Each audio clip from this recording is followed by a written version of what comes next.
resilience practice and our portfolio, best practice portfolio. For those of you who don't know who Axelos are, just very quickly, Axelos is a joint venture between UK government and Capita PLC, a FTSE 100 company over here in the UK. So we're a London-based international organisation and who own and nurture global best practice. So we have existing global best practice portfolios, most notably ITIL, IT Service Management, and Prince2. As part of that growing portfolio, we are launching new cyber resilience best practice in June this year. So the purpose of today's presentation is to bring you up to date with the background and the context for the development of that portfolio, what that portfolio is, and to explain to you some of the key messages that sit behind what we're doing. So without further ado, let me start taking you through the presentation. So first of all, we all understand that we are working in the digital age, a time over the last 10 years which has radically changed the way in which organizations grow and innovate. There are massive opportunities for all organizations to reinvent business models, to be more effective and efficient in the way in which they operate, in the way in which they collaborate with their partners and suppliers around the world, the way in which they get new products to market more quickly and effectively. However, in adopting the new technologies that enable all of those opportunities to arise, there are also many risks that come with that. This slide outlines just a few statistics, all of which come from very reputable research agencies and providers. I'd just like to highlight a couple, one on each side. So on the opportunities, 13.5% to 23%. That's the projected rise in consumer purchases in the UK via the internet between 2010 and 2016. So it just shows the way in which the UK in particular, we're one of the leading countries in the world that have adopted the internet for consumer purchases. That's the massive growth that we're having, and you can understand that as a result of that, the way in which organizations need to develop their business models to allow that growth to happen and to take those opportunities is vast. On the risk side, the one I'd like to highlight is 95%. And there are many statistics similar to this that talk about the percentage of successful cyber attacks that happen as a direct result of the unwitting actions of a member of staff. All of them, there is a significant majority, but this 95% was quoted in an IBM report at the back end of last year. So the point there is that each one of us has a vital role in managing and playing a role in effective cyber resilience in the organizations that we work with. And you'll hear more of that as we progress in developing the message around the context for the portfolio. Moving on to the next slide.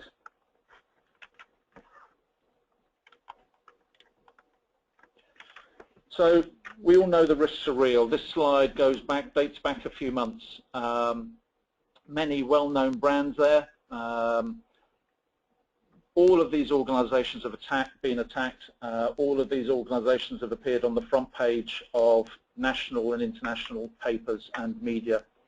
And they have all struggled to understand the way in which they should respond, and have struggled to sort of combat the negative impacts of the attacks.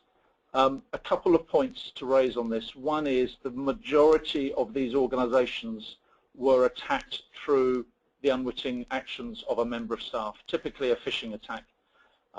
Secondly, it's worth noting that all of these organizations were fully compliant with all the regulations and standards that they needed to be. For example, PCI DSS, ISO 27001, they were all compliant. So one of the messages that you'll hear later on is that compliance does not necessarily make you more safe and secure from attacks. As you know, this slide can be updated with many more instances. Across all markets, no one is safe. So why is cyber resilience important?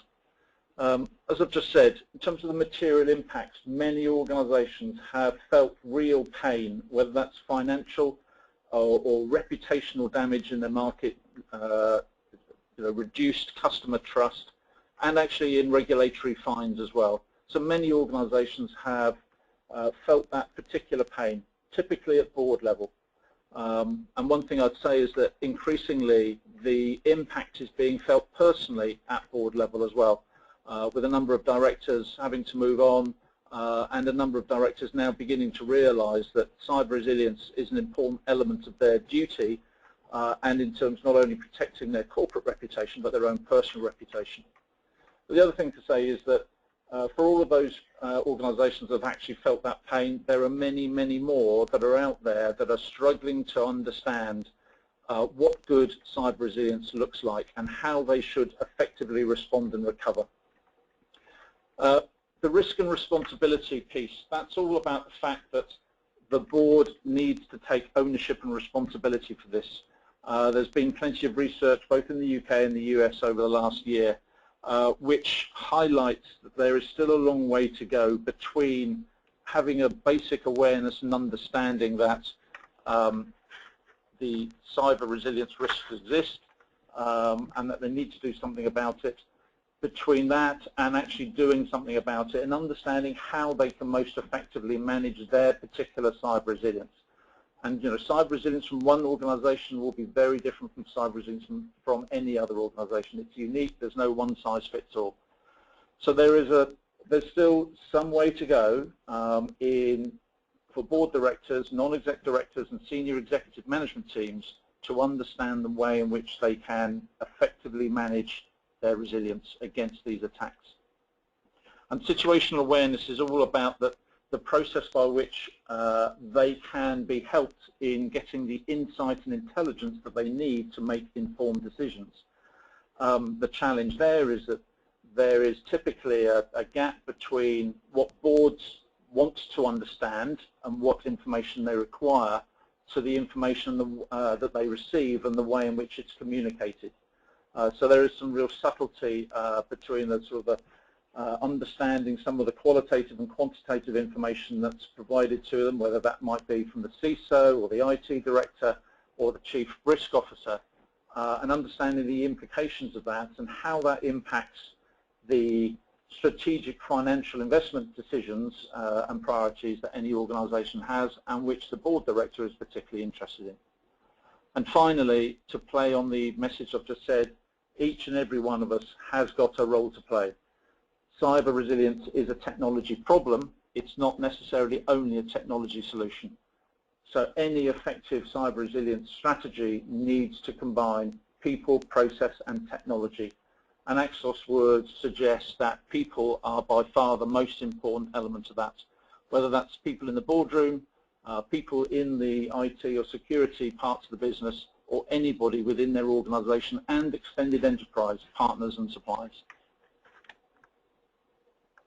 So we see a number of common statements. We're actively engaged in the market both through trusted bodies who represent the sorts of people that are interested in cyber resilience, to the actual end users, the people that are on the front line, board directors, and indeed many of our channel partners as well.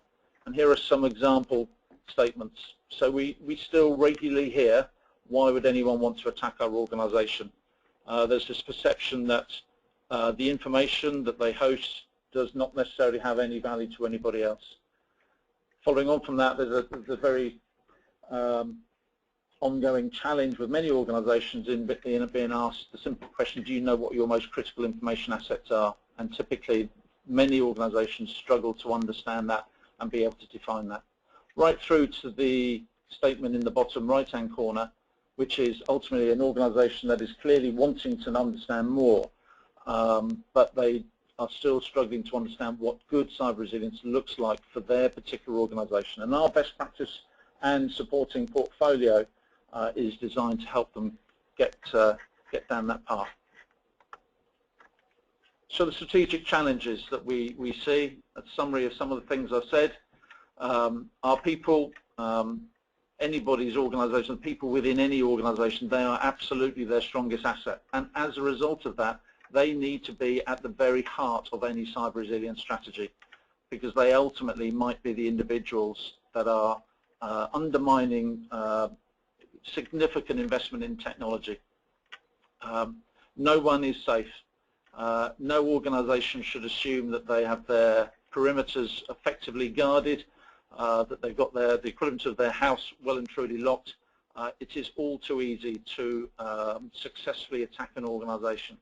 Many commentators talk about sophisticated attacks. It's sad to say that attacks really do not need to be that sophisticated anymore, and our adversaries are very persistent and very tenacious, and it actually only takes one person or one example of a weakness, a flaw, a vulnerability to be exploited, allows that adversary into your network. Threats are constantly adapting and increasingly targeted as well. We all know that. The threats will grow in both size, scale, and the way in which it's done. The mind-to-language gap echoes the message I've just said around the way in which within an organization individuals are communicating with each other, that they're understanding the way in which they want to perceive and understand cyber resilience. So there's still some way to go in building the gaps between a CISO, a senior risk decision maker, a CIO, and the board. And again, we have ways and means within the best practice to enable that to happen. And the final message there, compliance, as hopefully we all know, does not necessarily mean additional security. It doesn't necessarily make you safe. There are no guarantees here. So, what are the needs that we're seeing in the marketplace that support the development of our best practice? There's a number there that I've listed, 6, ranging from we need to start to develop a coherent cyber resilience strategy, and more on that in a minute. We need to know what our critical information assets are. We need a cyber smart workforce and a partner network. These are organizations that understand that the way in which they currently train and build awareness across all their staff is not working, and more of that later in the presentation. We need to embed good practices across an organization. There are plenty of standards and good guidance out there already. We believe our best practice will enhance those standards and allow organizations to use the pragmatic, practical guidance that we're providing in our best practice to ensure that they are defining and managing how they get from A to B, so how they're becoming more resilient over time. And finally, on the basis that organizations will be attacked, it's not if, it's when, the final message there, we need to understand how we will respond and recover from attack more effectively. All too often, board directors are reacting to crisis rather than preparing for effective resilience. So when an attack happens and the board has to react and respond, all too often they are reacting in a way that they haven't got a plan in place, they don't know how to respond effectively. So again, our best practice helps to do that. And I've seen that in many instances with the organizations that I've been working with. So what is cyber resilience for Axelos? Again, this supports everything that I've just been saying. So for us, the definition is cyber resilience is the ability for an organization to resist, respond, and recover from threats that will impact the information they require to do business. So it plays to the opportunities that every organization has to exploit the information intelligence they have, operating in the digital age, to grow and to innovate. That's the very information that's most precious to them. That's the information that they need to be more effective and resilient in protecting. It's the respond and recover that's critical for us. The protect and detect piece is typically, that's the technology part of the marketplace, typically. But as as I've just said, because organizations now need to respond and recover effectively from the attacks that will happen, that's very much coming into the people, the human factor side of effective cyber resilience. So that's the difference that we see between cyber resilience and cyber security. Cyber security we see typically being around protect and detect. So, as I said, and in summary, in terms of providing the context and background to the marketplace, what does good look like? For us, good always starts with a strategy that has to be built around your business strategy and knowing what the cyber risks are associated with that particular strategy. Good's having the right culture and behaviors, people and skills to support that business strategy. Good's having the business and IT recognize that they're all in this cyber battle together, and that the effective awareness and support exists throughout the organization. And finally, good for us is a common understanding that despite how much money, people, resources and technology you apply to the cyber threat, you will never be bulletproof. And that you and the rest of the enterprise understands that you will be breached, and that you have the programs in place to respond and recover from the threat as quickly as possible with minimal damage to your reputation or to your finances. And that's why we have developed the Cyber Resilience Portfolio, which takes me on to what the portfolio is. The portfolio is underpinned by our best practice guide at the bottom there. So that is core practical guidance for the strategy implementation and management of effective resilience, and it helps define and allows you to manage what good looks like within your organization. That best practice has been created using the ITIL, IT Service Management lifecycle, to structure the way in which we are talking about cyber resilience. So any organization that is already an ITIL house will instantly recognize the way in which we're using cyber resilience and talking about cyber resilience more as a set of management processes and tools that should be embedded across the organization, not necessarily just the deep technical skills you require within IT and security to manage the risks. To support the best practice guide, moving from the left round to the right, firstly we have a maturity pathway tool. This is a software tool that initially we will be working with consulting organizations in helping identify helping an organization to identify quickly and easily the maturity of their existing cyber resilience capabilities in answering a small number of basic questions. That in turn will allow them to understand where their weaknesses lie. It will allow them to identify where they want to be, and linking back to the best practice guide, we'll develop a roadmap for how they get from A to B in developing their cyber resilience. Leader engagement. We're looking at a number of tools and techniques here to ensure that the board directors and the leadership team of any organization have the right insight, intelligence, skills to ensure that they are effectively taking ownership and responsibility for cyber resilience in their organization. So a couple of those initiatives, we will be developing cyber boardroom simulations. So these will be simulations that based on real-life attacks, sitting in a room with a simulation that will take a set of board directors through a real-life crisis scenario and be asking them questions about how they should respond, who they should be talking to, who should they be involving, and actually reacting and responding very, very quickly to things that will happen very quickly during an attack. All of that is designed to actually ensure that the board understands the importance of having a strategy and actually that they have a plan in place that they can activate as soon as an attack happens. We're also looking at professional development, specific professional development for boards and non-exec directors. That is in progress at the moment, and there'll be more information announced about that in the coming weeks and months.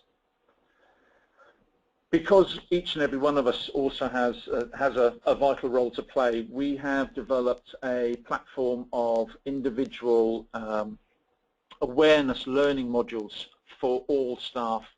So these are going to be short, sharp, compelling, fun modules to allow any individual to learn in known areas of cyber risk and designed specifically to influence and drive new behaviors. More of that in a minute as we go into a little bit more detail on the portfolio.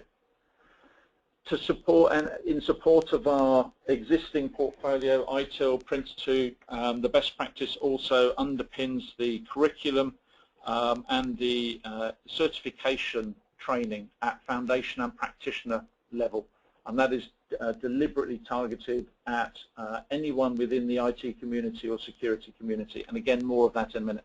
And to support all of this, and particularly with reference to cyber, as we know the threats and the risks are changing constantly, the launch of a membership and CPD program to support the practitioners and the community as that grows over a period of time. So in terms of our target markets and audiences, there's a number of sectors, as you can see from that slide, and there are a number of who we believe to be the target buyers and influencers. I won't go through all of those. This is not to say that Axelos is not interested in any sector or individual that's not on that list. It's just that in terms of our own targeted marketing and targeted communication to the market, these are the key areas that we're looking at. And that's based on a whole range of intelligence that we have, our own experience, and many of the discussions that we're having with people in the marketplace.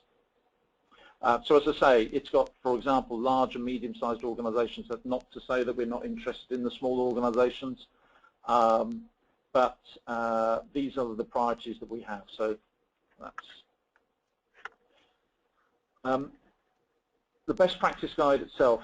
So the definition for our best practice guide, which is about a 300-page document, practical, pragmatic information for IT and business staff to better understand the risks and benefits of cyber resilience, with practical guidance on assessing, deploying, and efficiently managing good resilience within your business operations. So we've created this best practice. We tried to balance understanding that you cannot be prescriptive in defining what best practice is, because effective cyber resilience will be different for each and every organization. However, we have pulled together in one book for the first time best practices around effective resilience linked to and using the IT service management framework. So we see this as being applicable to any organization, whether you're a commercial, public, or federal organization. It is aligned with common approaches and standards in the marketplace that we know organizations are typically linked to. That includes NIST and ISO 27001, for example. In terms of the structure, as I've said, life cycle structure for cyber follows ITIL. The scope covers the entire organization, not just IT and security. And the guidance covers people, process, and technology. And finally, in terms of the detail, it is targeted at those particularly who are responsible for IT security, risk, and resilience. It's designed as an extensive practical management guidance, and the foundation and practitioner is, I'll come on to it a little bit more. In terms of the way in which we've deliberately developed a portfolio of products and services, and that's designed to ensure that throughout the organization, any particular individual sees a need in the portfolio that we've developed and the best practice. So this slide talks about the targeted learning across the organization. So we've absolutely understood the need for leadership engagement, so that we're involving and including CXOs and other people within the business, heads of business and lines of business, who typically would not be that interested or see the importance of cyber resilience in their particular part of the business. Then cyber awareness learning, and that, as said, that covers all members of an organization. and then the foundation and practitioner, that's going up the stack in terms of them being more focused towards the IT service management, the information security, and the risk teams within an organization. And I should emphasize that the foundation and practitioner, that is certified training. So we will be working with the network of over 1,000 accredited training organizations that we have around the world and 9 exam institutes to ensure high quality training is provided for both foundation and practitioner. A little bit more detail on foundation and practitioner. The foundation is a 3-day course, it represents 20 hours of distance learning. It is for the complete IT team, and they will, from that, they will gain a basic understanding of general cybersecurity and a good understanding of the linkage between IT and business goals, so that the outcomes of that learning is how decisions impact good or bad cyber resilience. In terms of the practitioner, that does exactly what it says on the tin. So these are deliberately targeted those people who will be implementing the best practice within their particular organization. Typically, they will have a good understanding, experience and expertise in IT, and clearly we've been through foundation training to begin with as well. So moving on to awareness for all staff. Typically, organizations carry out information security awareness for their people once a year as part of their compliance-based approach to enabling their staff and making them more aware of some of the risks. I have been through that many times with all of the organizations I've worked for. And typically it fails. It fails on a number of counts, as this slide explains. So it is reliant on ticking and checking the box. So it is just being able to say potentially to the regulator or to within your sector, to your peers, the fact that a certain percentage of your staff have gone through the training, they have passed the relevant standard. But does that actually impact behaviors? We would suggest that it doesn't actually influence and drive new behaviors. Typically, it's carried out using one technique, which is CBT, or e-learning. And again, typically, from my experience, it tends to be quite dull. I've seen many people rush to the exam at the end, try and answer as many questions as they can, try and pass as quickly as possible, and then get back to their work as quickly as possible. Metrics are typically not collected over and above a certain number of people who have done the test and have passed the relevant standard. And often there are unreasonable expectations for how this training is carried out and the success of it. So, in response to that, we've done a lot of research in the marketplace, spoken to a large number of organizations and specialists in the training community. And so the question we're asking ourselves in aiming to change and influence new behaviors is, when does awareness learning start to stick and when does it become effective? And there's 2 famous quotes there: tell me and I forget, teach me and I remember, involve me and I learn. And that plays very well into the solution that we've developed in involving and immersing people in the training and in the learning, and we'll come on to that in a minute. And the other thing is, everybody can learn, just not on the same day or in the same way. We have to acknowledge the fact that there are, in teaching people across an organization, there are multiple ways in which that learning could be delivered, and people will want to learn in different ways. And again, I'll come on to exactly how that's impacted and influenced the way, the solution that we've developed. So the principles that sit behind our awareness learning. Firstly, it has to be ongoing and regular. Once a year is not enough. It needs to be part of an ongoing campaign that an organization implements across their business throughout the year. So that needs to be short and concise. There are obvious implications there on the amount of time that people might be spending on training, but none of our awareness packages are longer than 5 or 10 minutes long, and we've deliberately created them in ways in which they can be adapted and personalized to suit their individual learning preferences of each individual. And the content will be tailored to different skill levels as well. And the focus has been on the key security issues. And I'll come on to that on the next slide in terms of the packages, the awareness packages that we've developed and the areas that we've looked at. We have to also acknowledge the fact that anybody within an organization, typically they're not interested in cyber resilience, they're not interested in cyber security, and they don't really understand the implications and consequences of some of the things they might be doing. So in order to encourage people to learn, we need to ensure that that learning is engaging. In many instances it can be competitive, and ultimately it's fun. We need to ensure that we create an environment that allows anybody within an organization to talk openly about what cyber resilience is and the role that they have to play in helping their organization become more resilient.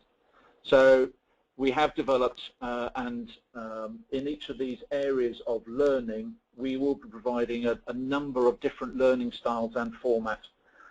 So for example, within our phishing module, a user might want to use and see a game, or immerse themselves in a simulation, or watch a video, or do traditional e-learning, CBT. So there are multiple ways in which people can learn. That also gives them the opportunity to learn inside and outside work as well, and we felt very strongly that as part of this communication, this intelligence, this learning, is that in educating all staff around their own personal security at home, with their families as well, that plays very well into the work environments. And there is, as we all know, a blurring of the lines between home and work. So we've worked hard on that, and again, more on that in a minute. And finally, and perhaps most critically, for any organization is to understand the benefit and be able to measure the benefit of the investment that they're making in awareness training across their business. And we are, when we launch, we will have a dashboard and the skills and metrics that allow any organization to effectively track behaviors over time, combination of qualitative and quantitative metrics, so that we can demonstrate the value of their investment over time. We felt very strongly about that. We've had those discussions with a number of organizations who really continue to struggle to measure what the impact and the value that their existing training is having on their business. So the awareness learning, as I said, a number of learning areas, they're listed there. Phishing, social engineering, bring your own device, password safety, etc., etc. You'll see that further down there, online safety. So this is playing to what I've just said, is that we want to ensure that we're providing the user with relevant information that they can apply not just at work but at home as well. And we're also now working on role-based and sector-specific learning as well. So we are developing ideas around specific tailored learning for specific teams within an organization and industry sectors.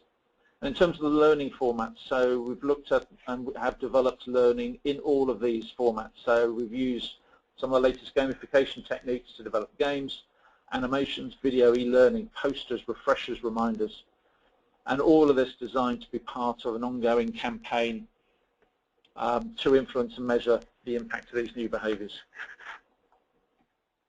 So that is a very quick run through of our portfolio, the context for why we think cyber resilience is so important for organizations. We see cyber resilience critically as an opportunity for any organization to take a lead in their market. We do not want to position this or see this only as a means of protecting yourselves. Cyber resilience and effective cyber resilience should absolutely be seen as a means of driving your business forward protecting the innovation that you have that is allowing you to grow and innovate in the way that you are already. So we're launching in June. We already have a number of early adopters and evangelists. If any of you on the webinar today are interested to find out more about how you can get more actively involved in testing and learning and being one of our early adopters, I would be very happy to talk to you about that. And the June launch, we've got, so we're launching in June. We have 2 live events. One in Washington, D.C. and one in London. These are going to be events that are specifically targeting the C-suite, the people that really should be leading and owning the cyber resilience agenda within their organizations, together with a number of our partners and influencers. So we'll be announcing how those events have gone during June and July. And that will form part of our ongoing go-to-market plan over the coming weeks and months. So that's brought me to the end of the presentation. I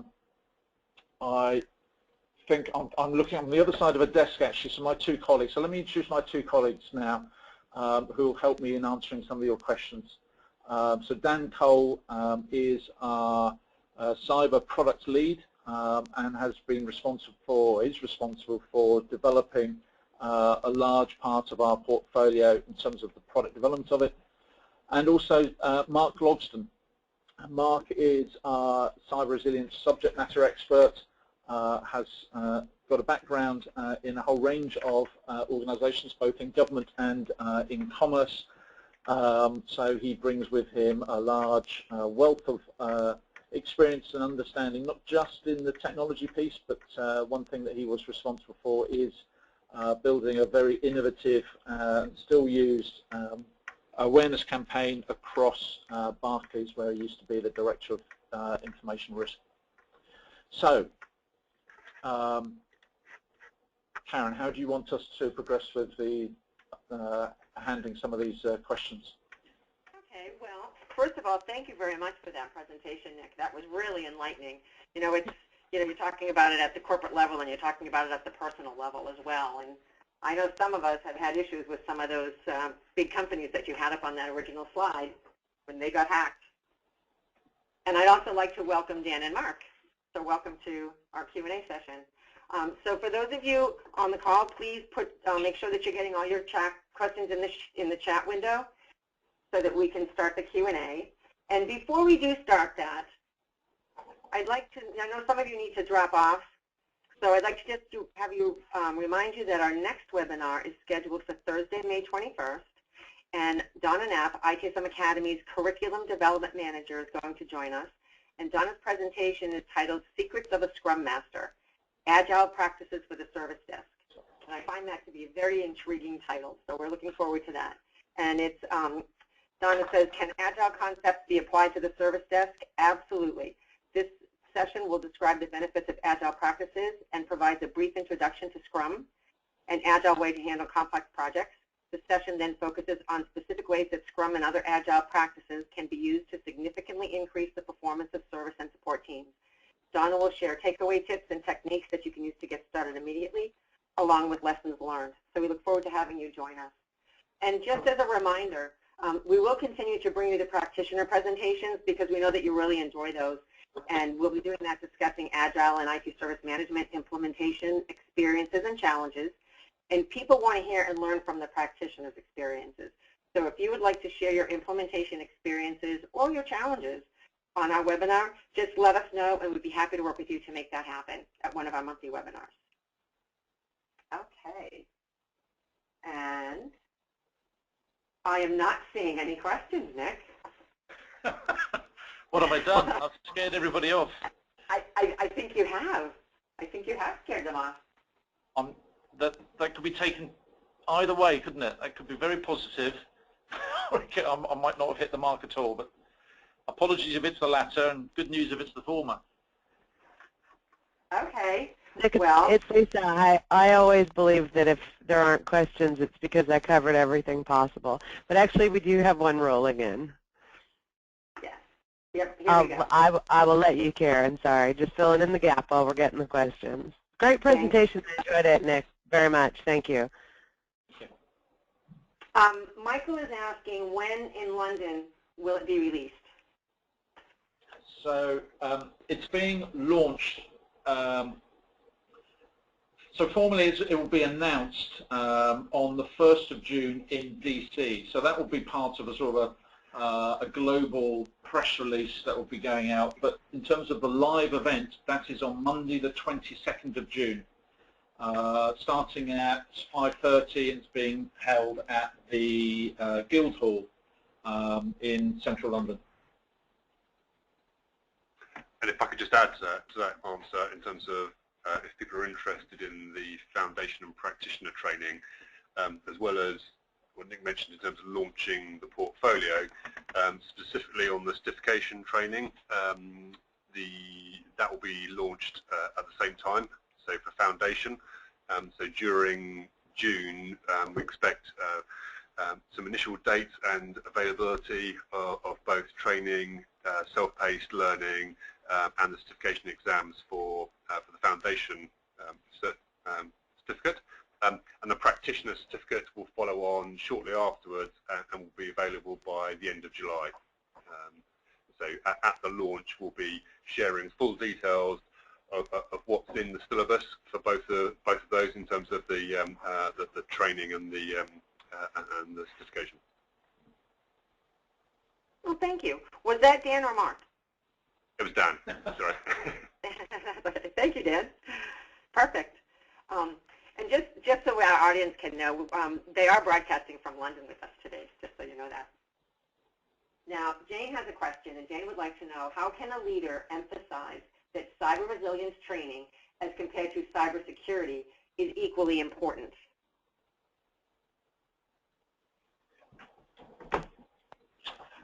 That's a really good question.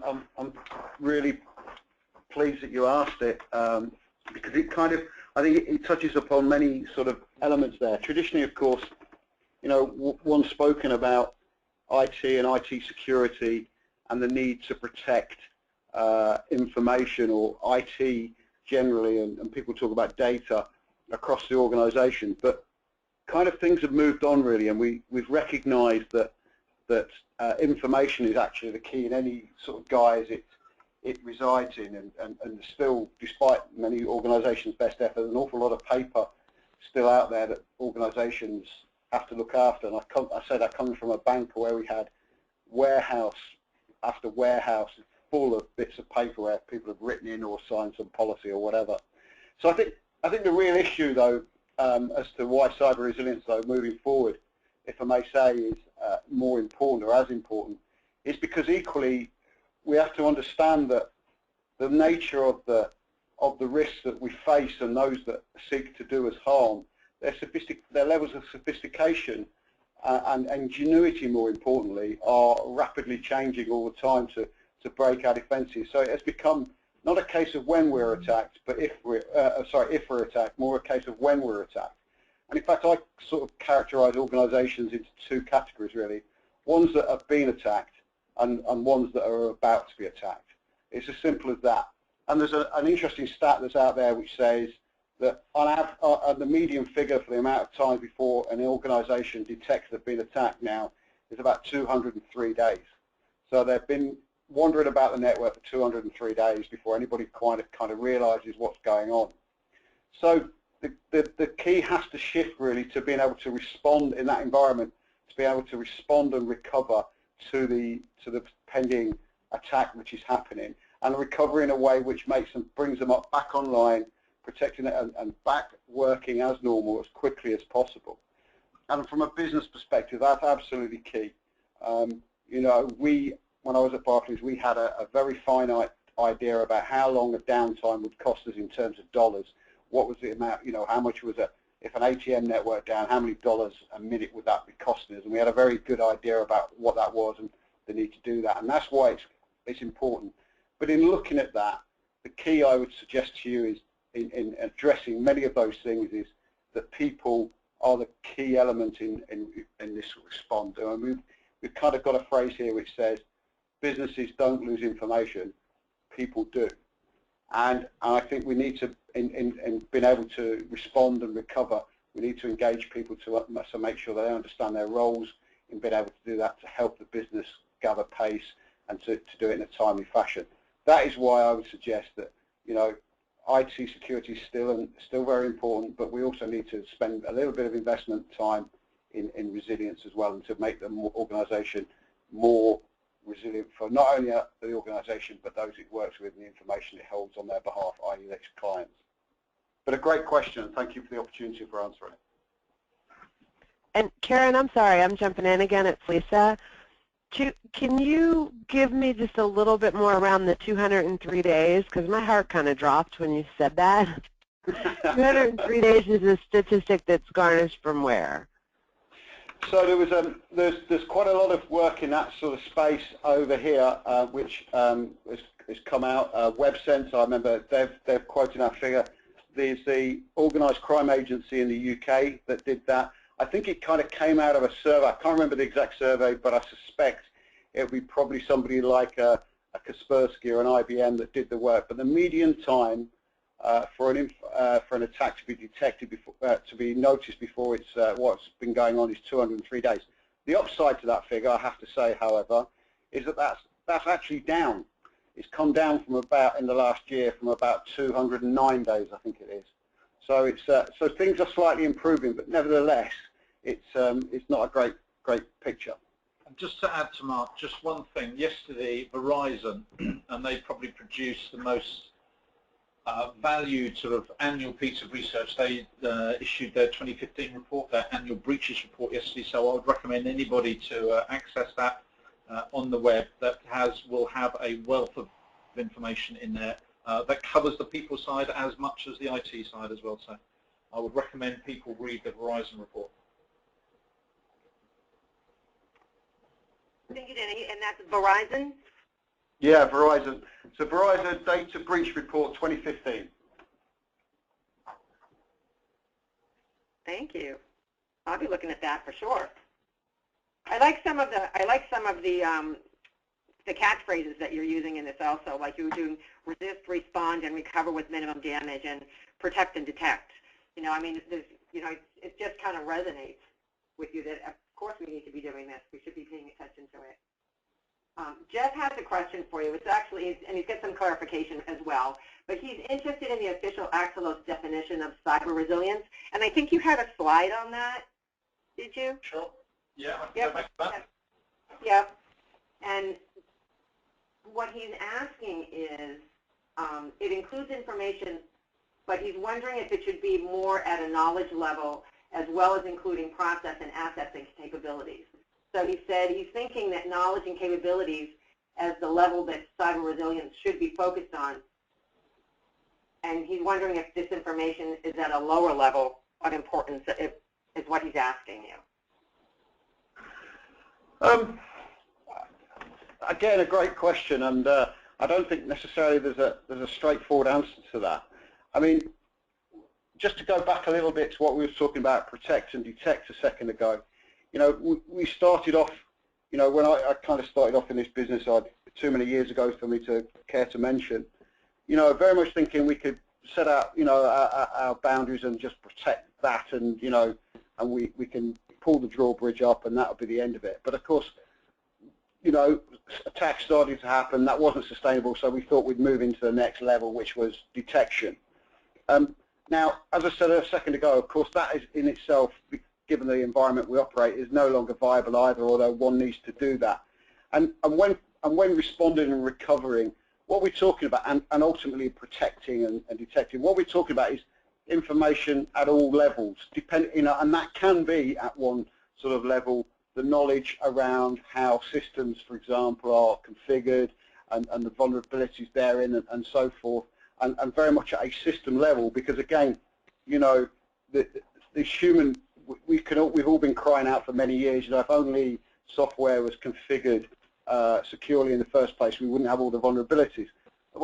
And there are ways of checking for those vulnerabilities. That's a perfectly valid point. But of course, as software's got more complicated, there are millions upon millions of lines of code, and one only has to get 0.1 1% of those lines wrong and a piece in that code, and all of a sudden you've got dozens after dozens of vulnerabilities. So it can be at that sort of level.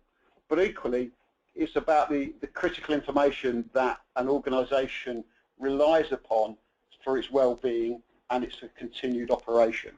And I think that's for me about what resilience is all about, and how we should how and why we need to address that. I'm not terribly sure if that quite answers the question that your colleague on the webinar kind of asked, and if he's got a kind of a follow-up, then by all means feel free to ask. But that's why I believe that resilience is really important. Thank you. And Jeff, if there's any more clarification you need on that, just chat that in for us, please. And Absolutely. I'm sorry? Sorry. Yes, I was going to say, if there's any clarification required, after the call, please do contact us. We'd be happy to provide more clarification as required. Okay, thank you.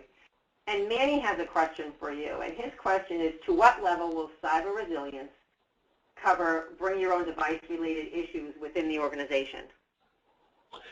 Again, completely. The world we operate in is increasingly around BYOD, bring your own device, and I think we have to recognise that.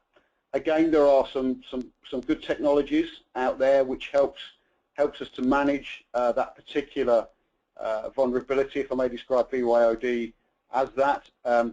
But ultimately, they pose the same sorts of risk that we've always had with any other device. That frankly, somebody has a momentary lapse of concentration and does something silly as a consequence. So, for example, they may decide to share their device, their password to their device with somebody else.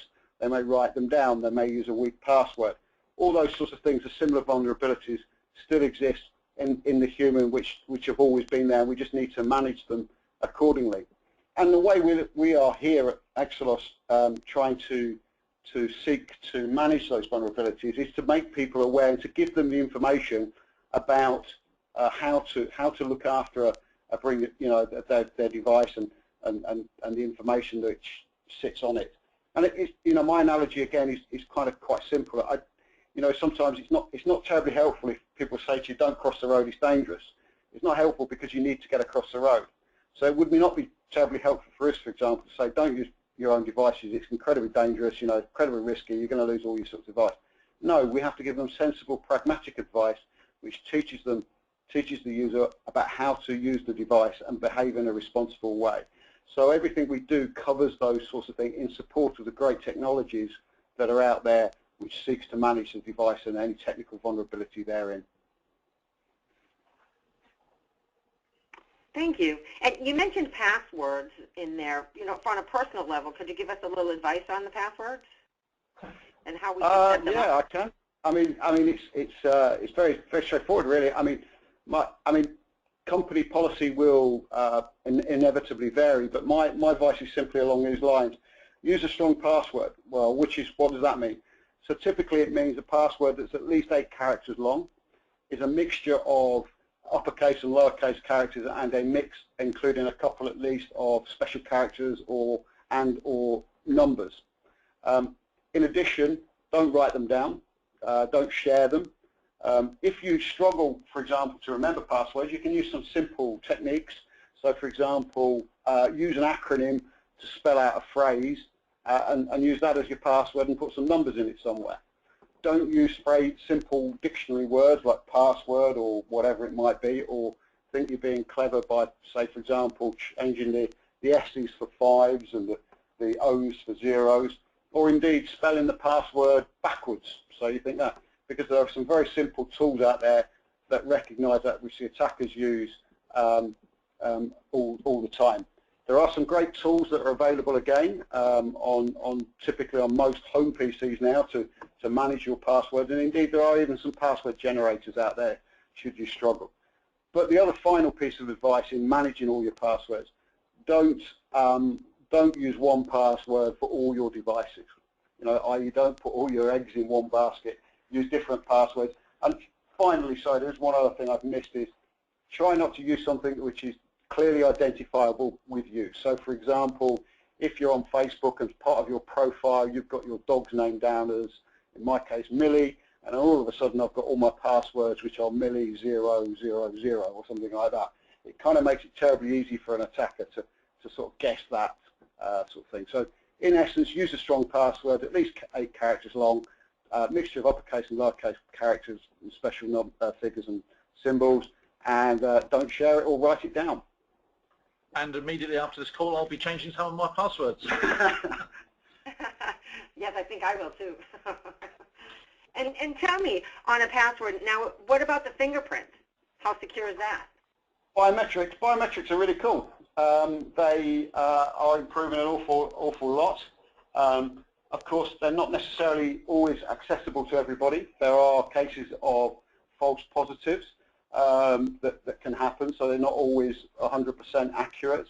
There are, and so I certainly recommend their use. You know, similar with iris scans and so forth. In the UK, I'm not sure if it's the same in the US. When you come through from terminal passport control and land at Heathrow or wherever, there is iris scanning and face recognition stuff, biometric controls going on there for passport control where you can get through like that. I mean, more generally, there have been some interesting developments around the technologies of passwords, recognizing the sort of human frailties that are out there. I remember seeing some years ago an Israeli firm, for example, developed a product based upon similar like happened in the Second World War, where Morse key operators, the receiver of it, could recognize from the style of the operator that who was on the other end without having to do anything else. We all got a unique way. Similarly, when we type in a password, some of us are really quick typers. Some like me with fat thumbs and whatever struggle and make it wrong and so forth. And so there's some software starting to come out there which I've seen whereby it recognizes when somebody puts in a password if it's too perfect and so forth. So I think there's a whole bunch of things that's happening out there. But, you know, for many years to come, passwords are going to be with us. You know, they're not going to go away. So one has to go back to those simple sort of techniques which I outlined a second ago, and that we, as all individuals, and I should also say that those rules as well, one needs to think about teaching to your kids, whom are, you know, probably more IT literate than I am, and who are increasingly using the devices, and we need to make sure that they are acting responsibility and teaching them an early sense of responsibility in terms of password management and handling.